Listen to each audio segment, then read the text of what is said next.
Desde la celda negra hablamos de arte, ¿ok?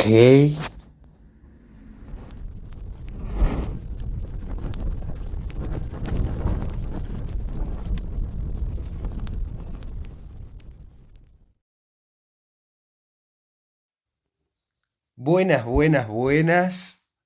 Hola a todos y a todas. Estamos aquí en la segunda emisión desde la celda negra. Hoy la celda negra ha irrumpido en el espacio-tiempo, se ha materializado en un lugar específico, en un tiempo específico, para abrirle las puertas a un ser humano que da mucho gusto poder verlo y poder escucharlo. ¿Quién es ese ser humano? La flamante licenciada Engert. Ella ha venido desde tierras lejanas, desde el interior de la provincia de un país del sur de América, para venir a ofrecernos un conocimiento adquirido durante mucho tiempo, en el cual nos va a decir cuál es su obra preferida. Hola, licenciada Engert, ¿cómo le va?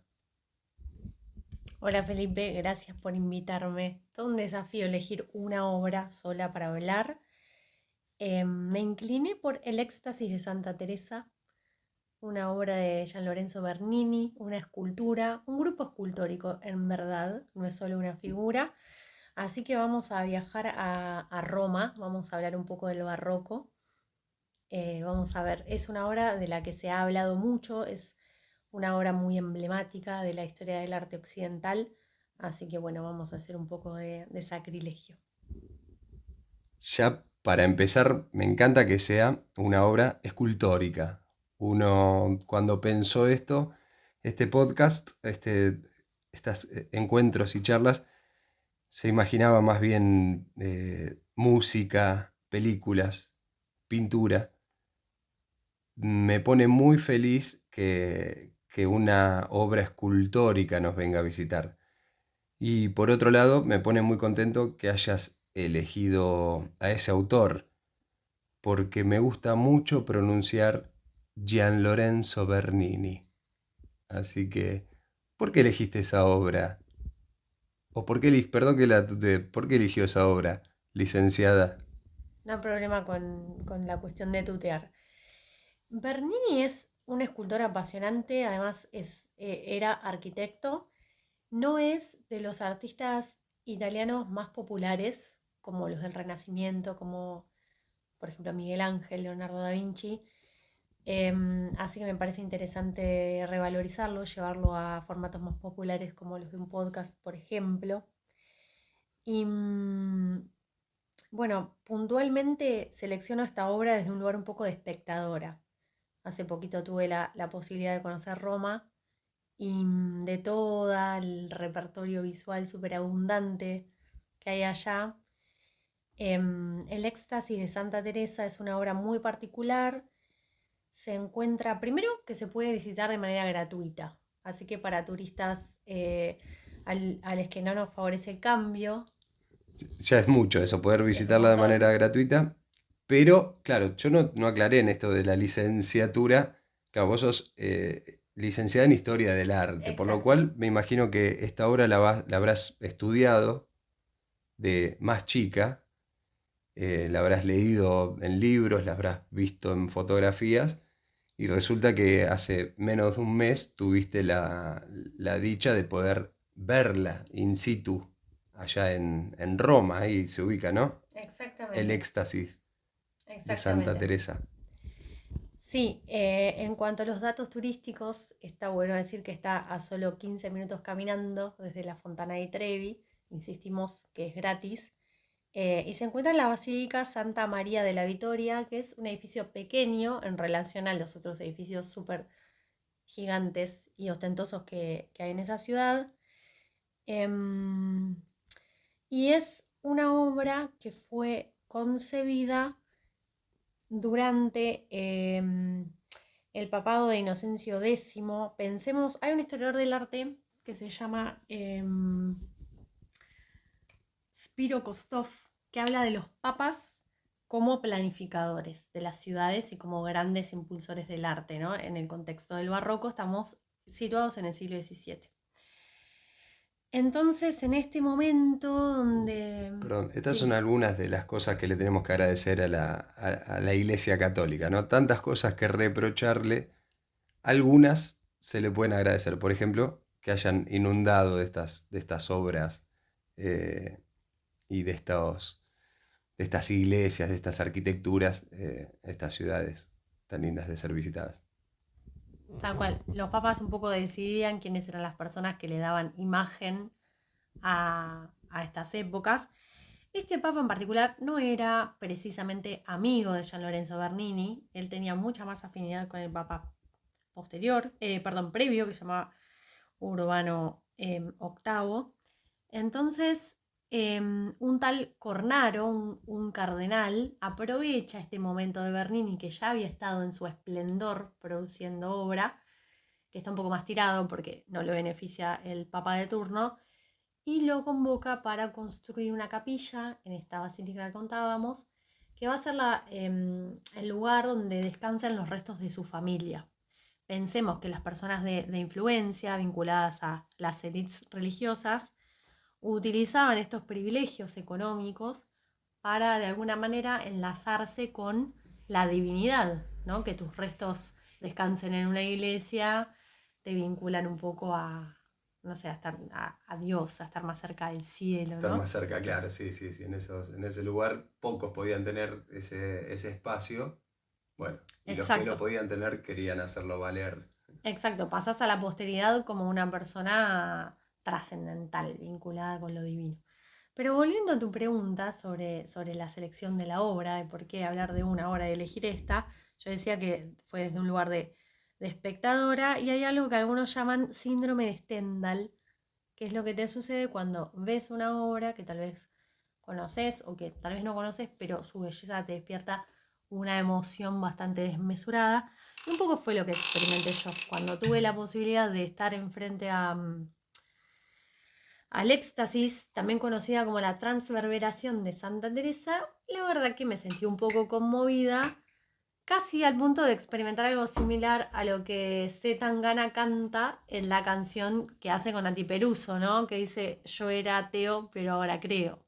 Hay Qué lindo, claro, hacía una experimentación directamente, ya no un dogma, una religión, sino algo un éxtasis casi.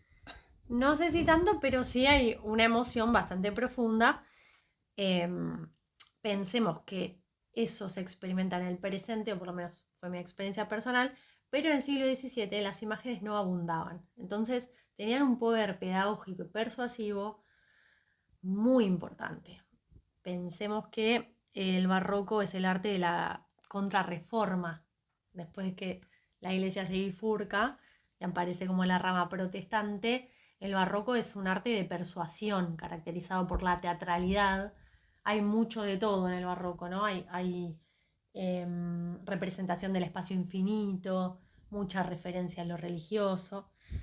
Claro, acá para contextualizar esto que estás diciendo, tenemos, por un lado, una parte del cristianismo se cinde, se separan. Tenemos dos grandes bloques de cristianismo.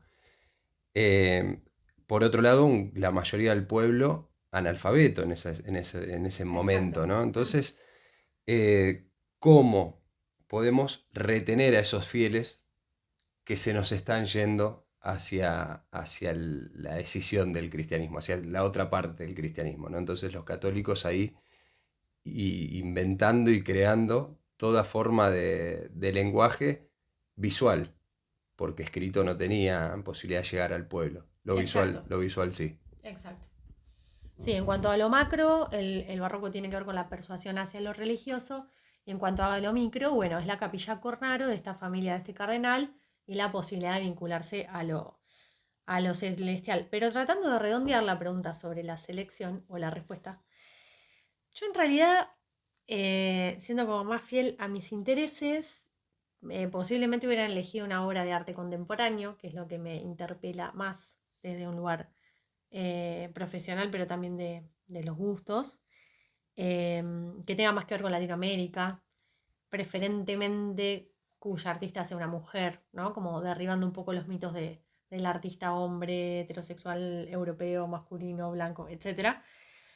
Pero lo interesante de este grupo escultórico es que, si bien es una escena religiosa, retrata un momento de goce femenino. Porque la protagonista de esta historia es Santa Teresa, una santa española, es la primera santa declarada, canonizada de la Orden de los Carmelitas Descalzos. Y el momento que Bernini elige representar es de un éxtasis, como dice el título de la obra, de un goce extremo. Vemos la cara de esa mujer y la verdad que la está pasando muy bien. Se nota. Y lo interesante también en ese momento, ¿no? En ese contexto, cómo visibilizar, cómo encontrar el hueco para visibilizar esa posibilidad de goce femenino, ¿no? Donde estaba totalmente oculto, donde estaba totalmente mal visto inclusive el goce femenino. Bueno, Gian Lorenzo Bernini encuentra el resquicio, el hueco donde mostrarlo, y justamente es en el contexto eclesiástico, o sea, quizá el contexto más conservador que se pueda tener conciencia, bueno, y él mete ahí, casi solapadamente, ese goce de Santa Teresa. Sí, para ser honesta intelectualmente, este goce es un goce místico, ¿sí? Si bien va a haber unas referencias a lo físico, ahora vamos a escuchar las palabras de Santa Teresa, ella está experimentando placer por encontrarse con un ángel y lo que siente es la intervención de Dios a través de ese ángel.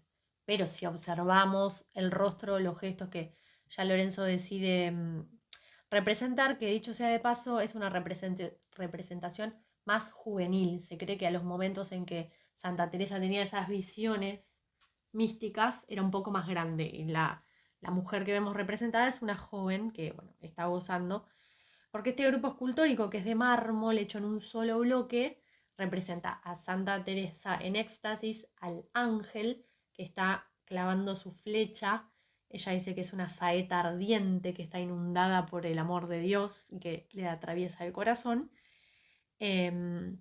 Esas figuras están de manera pulida en un mármol exquisitamente tratado y debajo hay unas nubes que contienen esas figuras que tienen como una textura un poco más áspera. Pero no se trata solo de una escultura. Podremos pensar que de alguna manera sentó ciertas bases para lo que hoy conocemos como instalación, porque en realidad lo que Bernini hace es lo que algunos historiadores, si no me equivoco, Bruce Boucher, denomina como bel composto, es decir, una bella síntesis entre lo que hasta el momento se conocían como disciplinas separadas, que son la pintura, la escultura y la arquitectura. Gian Lorenzo Bernini dominaba estas disciplinas por separado. Su antecesor directo en el Renacimiento es Miguel Ángel, pero lo que hace es combinarlas, hacer una síntesis, y a eso lo llamamos bel composto. Y podemos pensar que la instalación en los momentos actuales, en el arte contemporáneo, un poco tiene que ver con eso, con combinar elementos de distintas disciplinas. Entonces, además de ese único bloque de mármol blanco de Carrara, la obra está dentro de un contexto que es la Capilla Cornaro, y detrás tiene rayos hechos en bronce dorado que siguen visualmente la línea que se desprende de una ventana ovalada que tiene la iglesia. Decíamos, Gian Lorenzo además es arquitecto. Entonces, toda la obra está ubicada debajo de una ventana que, si nosotros nos ponemos enfrentados a la obra, no alcanzamos a ver la ventana, pero sí vemos el efecto lumínico que genera. Y eso es maravilloso. y favorece mucho todo lo que es síndrome de Stendhal, emoción, éxtasis y demás. Estar ahí al lado, ¿no? Ver en ese momento de la puesta del sol, donde esos rayos de bronce creados por Bernini se funden con los rayos del sol legítimos. Hollywood, no inventaste nada. Los No, no, tal efectos cual. especiales no son tuyos, ya vienen por lo menos de esa época, ¿no? De esa época, porque ese efecto al que nos transporta Bernini, yo también tuve la suerte de estar ahí frente a esa obra y ver ese, esa propuesta, esa experiencia a la que nos transporta este escultor. Bueno, y ahora agregás arquitecto, ¿no? Porque es todo en un contexto también, ¿no? No es que está ahí la obra puesta cual monumento a algún ídolo futbolístico. No, es todo un viaje propuesto Exacto, ahí, todo un sí, viaje sí, propuesto. sí, sí. Digamos que en términos de efectos especiales es un efecto más bien analógico, es poner un grupo escultórico debajo de una ventana, con todo el efecto que genera el mármol de Carrara como un material blanco y toda la cuestión dorada del bronce. Pero también es poner al servicio de la persuasión religiosa los elementos más racionales, ¿no? De comprender cuestiones de la arquitectura, de la luz, del espacio y demás. ¿Cuánta sabiduría que había que poseer en ese momento para poder llevar adelante algo así, ¿no? Era gente que dedicaba la totalidad de su vida a aprender esas técnicas, esas destrezas para poder llevar adelante una obra escultórica. Yo veía hoy algunas esculturas de Bernini que están distribuidas por gran parte de Roma, por lo menos, de las cuales se pueden disfrutar varias en plazas o en iglesias. Eh, Uno diría, si yo lo tengo que dibujar, no yo. Alguien que sepa dibujar, ya es difícil dibujar eso.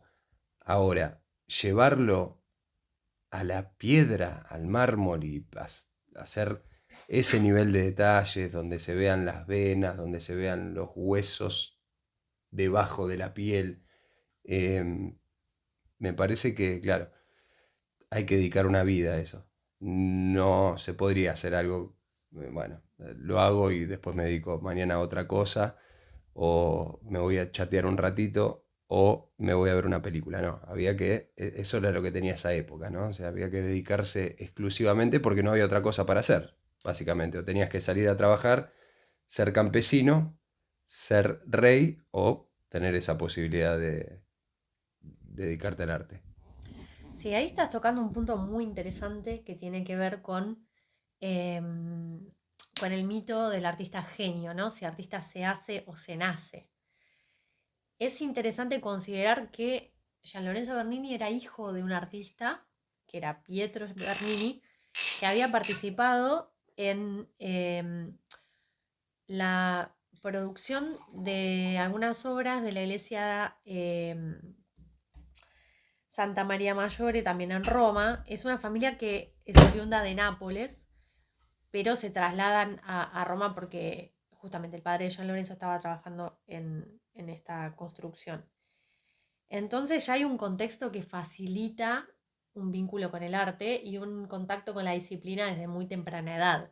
Los artistas a partir del Renacimiento tienen la característica de ser personas muy estudiosas, si bien se las considera grandes maestros, es interesante pensar que no es que de la noche a la mañana agarran un cincel, lo presionan sobre un mármol y de ahí sale una obra maestra. Hay mucho estudio que también Claro, tiene que la ver. meritocracia ahí no tenía mucho lugar, ¿no? También había que tener cierto grado de suerte o haber nacido en determinado lugar para poder acceder a un taller donde te iba a enseñar un maestro y tenías que dedicarle muchísimos años de tu vida a ese aprendizaje.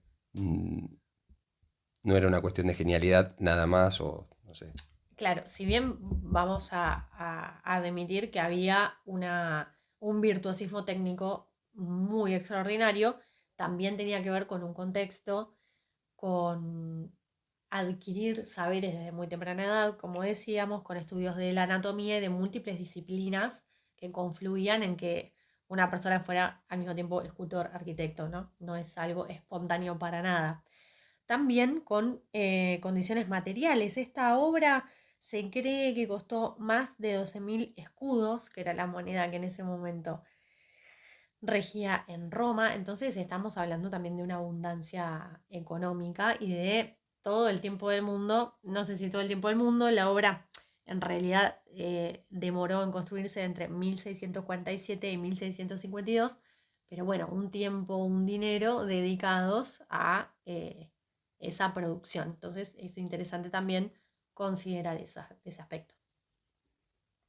A mí el nombre de la obra, que también es El éxtasis de Santa Teresa, pero también en sus propias palabras, porque Santa Teresa escribió su biografía, su autobiografía, y, y le llamó la transverberación, que es esa conexión directa con Dios. En la mayoría de las culturas y de los pueblos que conocemos y que vivimos, Dios se comunica a través de interpósitas personas. Hay como intermediarios Sí. que hacen llegar a el pueblo llano el mensaje de Dios o la palabra de Dios. En este caso, Santa Teresa, así como San Juan de la Cruz, también eran personas que tuvieron acceso directo a Dios. Esa fue su experiencia, poder conocer a Dios. Se comenta que uno no puede tener el acceso a conocer a Dios, es incognoscible. Bueno, Santa Teresa sí pudo conocer a Dios y llegó a ese éxtasis. No es solo del catolicismo, del cristianismo, esas ideas. Ya los griegos, por ejemplo, pensaban que conocer a Zeus en su verdadera forma, en su verdadero ser o en su verdadera esencia, originaba la muerte. Nadie podía ser capaz de percibir a Zeus. El caso me tocó estudiarlo porque cuando me hice mi último tatuaje de Dionisio, claro, ¿quién es Dioniso? Bueno, hijo de Sémele y Zeus. Pero cuando Sémele le pide a Zeus, luego ya de estar embarazada y demás, bueno, presentate ante mí en tu forma verdadera, Zeus se presenta y bueno, y Sémele muere, muere. Por ende, no se puede tener un contacto directo con Dios o con un Dios. Bueno, Santa Teresa sí, lo vivenció y lo contó. Santa Teresa lo contó, tal vez podemos pensar al ángel como una especie de mediador entre Santa Teresa y Dios, habría que verlo. Sí, lo interesante es que si bien no hablamos particularmente de muerte en el caso de Santa Teresa, sí hay una cuestión del dolor, porque le está clavando una flecha. Entonces hay algo de las emociones ambiguas, ¿no? Cuando se combina el placer y el dolor. Yo pensaba como en una escena un poco más actual. Me acordaba de una parte de la película El Cisne Negro de con Natalie Portman, donde ella está experimentando un éxtasis después de mucha exigencia física como bailarina, su personaje, al borde de la muerte. Esperamos que nadie que nos esté escuchando no haya visto previamente El Cisne Negro porque se la estaríamos spoileando Hay fuerte. spoiler, igual están permitidos los Ah, spoilers ok. en la celda negra, sí, sí. Perfecto, ponemos un disclaimer en alguna parte, la descripción de YouTube o algo. ¿Qué es disclaimer? No sé. Es avisarle como un aviso para no perjudicar a nadie. No, no, vamos a perjudicar, no hay Perfecto, problema. No hay problema. perfecto. Perjudiquemos. Entonces, Natalie Portman, su personaje en El Cisne Negro, en este momento el director de esa peli, no lo recuerdo. Pero Aronofsky, ok, Darren Aronofsky. Sí. ella está experimentando placer en el momento de su muerte. Entonces hay algo esto de lo ambiguo, ¿no? Del placer, del dolor. Ella está siendo penetrada por una flecha, pero está experimentando mucho placer. Y la verdad que la descripción que hace en su biografía mística se parece bastante a la descripción de un orgasmo. Yo acá la tengo anotada, no sé si querés que la leamos Sí, por Y favor, la podemos escuchemos, comentar. escuchemos las propias palabras de Santa Teresa. Lo escribió ella, encima en español, así que ni siquiera necesitamos de un traductor como intermediario, sino que son las propias palabras de ella en español, siendo española. Y dice así, lo escribe en su autobiografía. Vio un ángel hacia el lado izquierdo en forma corporal, lo que no suelo ver sino por maravilla. No era grande, sino pequeño, hermoso mucho.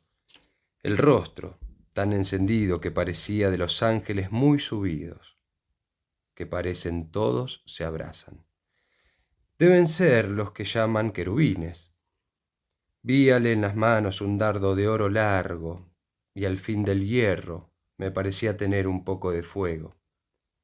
Este me parecía meter por el corazón algunas veces y que me llegaba a las entrañas. Al sacarle, me parecía la llevaba consigo y me dejaba toda abrasada en amor grande de Dios. No es dolor corporal, sino espiritual, aunque no deja de participar el cuerpo algo y aún harto. Bueno, yo considero que las pruebas son irrefutables. No más preguntas, señor juez. Claramente Santa Teresa está experimentando un nivel de placer que podemos vincular con la experiencia del orgasmo. Y es interesante pensar cómo una obra tan importante, es casi un emblema del barroco, compone el repertorio visual de Occidente hablando del placer femenino, cuando sabemos que la religión en general y la cultura más en general, o sea, la religión en particular y la cultura en general, ponen al disfrute femenino como en un lugar totalmente tabú. Y esto es de alguna manera una, no voy a decir resistencia porque las verdaderas intenciones de Bernini de seleccionar justamente esta escena de esta santa no las conocemos, no somos especialistas en esa obra, pero bueno, marca de alguna manera otro tipo de influencia sobre las imágenes que le dan forma a nuestro pensamiento. Así que me parecía interesante rescatarla por ese motivo. Bueno, invitamos entonces a todos los que puedan que viajen a Roma. La entrada es gratis a la iglesia. La entrada es gratis. El pasaje hasta Roma no, pero igualmente pueden buscarla en internet porque es muy interesante, es una obra muy interesante.